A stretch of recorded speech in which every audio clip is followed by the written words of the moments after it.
तो स्टूडेंट्स ठीक है, हम ये टेबल बना लिए। अब इस टेबल में सबका वैल्यू जितना भी निकाले हैं 0 डिग्री 30 डिग्री का 45 का 60 का 90 का सबका वैल्यू पुट करते हैं, एक टेबल हमारा तैयार हो जाएगा एक जगह पे। ठीक है, तो सबसे पहले बात करें कि साइन 0 का वैल्यू कितना निकल करके आया स्टूडेंट्स, तो 0 निकल करके आया था। ठीक है, कॉस 0 का वैल्यू कितना निकल करके आया था, 1 निकल करके आया था। टेन 0 का वैल्यू कितना निकल करके आया था, तो 0 निकल करके आया था। ठीक है, कोई दिक्कत। कॉट 0 का वैल्यू कितना निकल करके आया था, तो नॉट डिफाइंड। ठीक है, सेक 0 का वैल्यू निकल करके कितना आया था, तो 1 आया था। कोसेक 0 का वैल्यू कितना आया था, तो नॉट डिफाइंड आया था। ठीक है, ये हमारा निकल करके आया था। ठीक है, अब अगर हम साइन 30 में चले तो साइन 30 का वैल्यू कितना निकल करके आया था, 1/2 आया था। कॉस 30 का वैल्यू कितना निकल करके आया था, √3/2 आया था। टेन 30 का वैल्यू कितना निकल करके आया था, 1/√3 निकल करके आया था। कॉट 30 का वैल्यू कितना निकल करके आया था, √3। सेक 30 का वैल्यू कितना निकल करके आया था, 2/√3। ठीक है, और कोसेक 30 का वैल्यू निकल करके आया था 2। तो ये हमारा 30 डिग्री पे निकल करके आया था। तो स्टूडेंट्स जब 45 पे चलेंगे तो साइन 45 का वैल्यू निकल करके आया था 1/√2। कॉस 45 का वैल्यू निकल करके आया था 1/√2।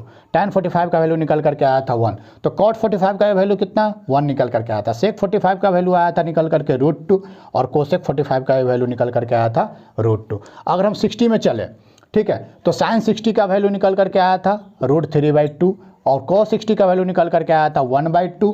टेन 60 का वैल्यू निकल करके आया था √3। कॉट 60 का वैल्यू निकल करके आया था 1/√3 और सेक 60 का वैल्यू निकल करके आया था 2 और कोसेक 60 का वैल्यू निकल करके आया था 2/√3। ठीक है, तो ये निकल करके आया था स्टूडेंट्स। तो स्टूडेंट्स जब 90 पे चले तो साइन 90 का वैल्यू निकल करके आया था 1 और कॉस 90 का वैल्यू निकल करके आया था 0 और टेन 90 का वैल्यू निकल करके आया था स्टूडेंट्स नॉट डिफाइंड। कॉट 90 का वैल्यू निकल करके आया था 0 और जब सेक 90 का वैल्यू निकाले थे तो नॉट डिफाइंड निकल करके आया था।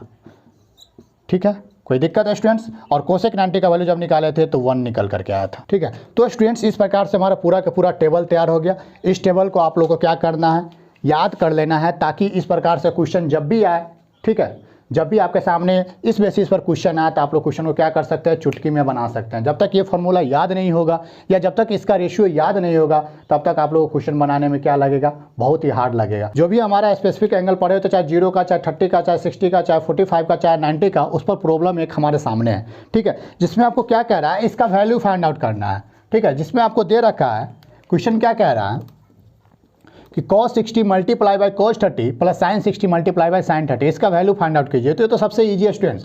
cos 60 का वैल्यू कितना होता है स्टूडेंट्स, पिछली क्लास में हम लोग पढ़े हुए थे। cos 60 का वैल्यू होता है 1/2 और cos 30 का वैल्यू होता है √3/2। बीच में प्लस है तो प्लस। साइन 60 का वैल्यू होता है स्टूडेंट्स √3/2।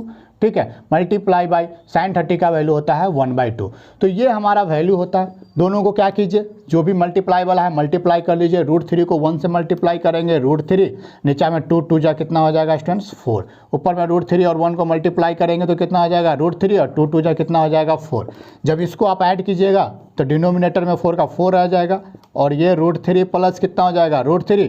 तो जब ऐड कीजिएगा तो कितना हो जाएगा 2√3/4, ये 2 1 जा और ये 2 2 जा, यानी कितना आ गया स्टूडेंट्स, इसका वैल्यू आ गया √3/2। तो इसी बेसिस पर क्वेश्चन पूछेगा। एक दो प्रॉब्लम और करके देखते हैं। ये पहला प्रॉब्लम था हमारा।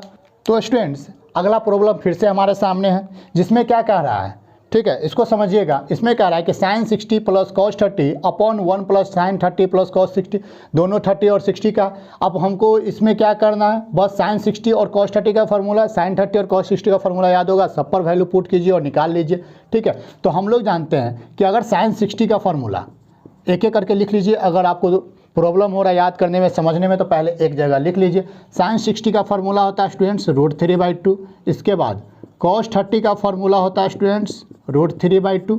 साइन 30 का फार्मूला होता है 1/2 और cos 60 का फार्मूला होता है स्टूडेंट्स 1/2।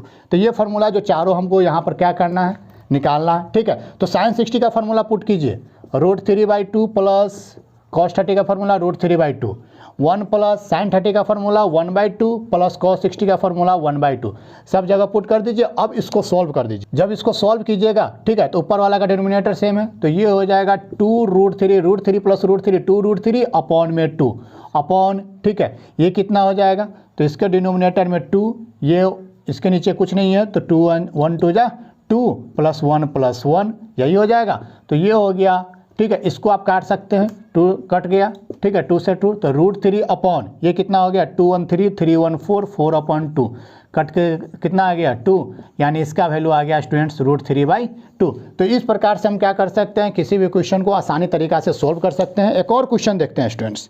तो स्टूडेंट्स क्वेश्चन नंबर 3 हमारे सामने है। क्वेश्चन नंबर 3 क्या कह रहा है, prove that 2 × sin² 45 degree plus cot² 30 degree minus of 6 × cos² 45 degree minus tan² 30 degree equal to 6। हमको इसको क्या करना है, प्रूव करना है, यानी इस पूरा का वैल्यू कितना आना चाहिए, 6 आना चाहिए। तो इसका मतलब इस पूरा का वैल्यू फाइंड आउट करना है हमको, ठीक है। तो हम सबसे पहले लिख लेते हैं कि sin 45 का वैल्यू कितना होता है स्टूडेंट्स, 1/√2 होता है, ठीक है। cot 30 का वैल्यू कितना होता है, तो cot 30 का वैल्यू होता है स्टूडेंट्स √3, ठीक है। cos 45 का डिग्री कितना होता है, cos 45 डिग्री का वैल्यू कितना होता है, तो 1/√2 होता है, ठीक है। tan 30 का वैल्यू कितना होता है स्टूडेंट्स, tan 30 का वैल्यू होता है 1/√3।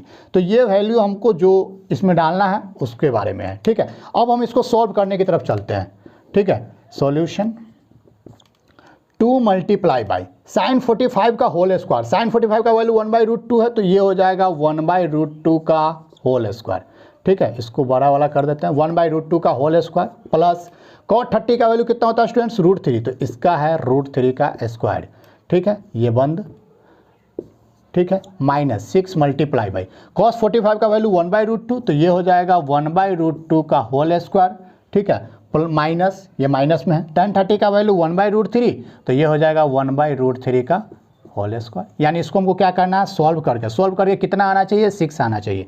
2 × 1/√2 का होल स्क्वायर कीजिएगा 1/2 प्लस √3 का होल स्क्वायर कीजिएगा 3 मल्टीप्लाई बाय 6 मल्टीप्लाई बाय 1/√2 का होल स्क्वायर कीजिएगा 1/2 मल्टीप्लाई बाय 1/√3 का होल स्क्वायर कीजिएगा 1/3। ये हम सोल्व करते हैं, ठीक है। 2 × इसके नीचे कुछ नहीं, 2 1 + 1 2 जा 3 2 जा 6 माइनस 6 × 2 3 का एलसीएम 6 2 3 जा 3 2 जा, ये आ गया।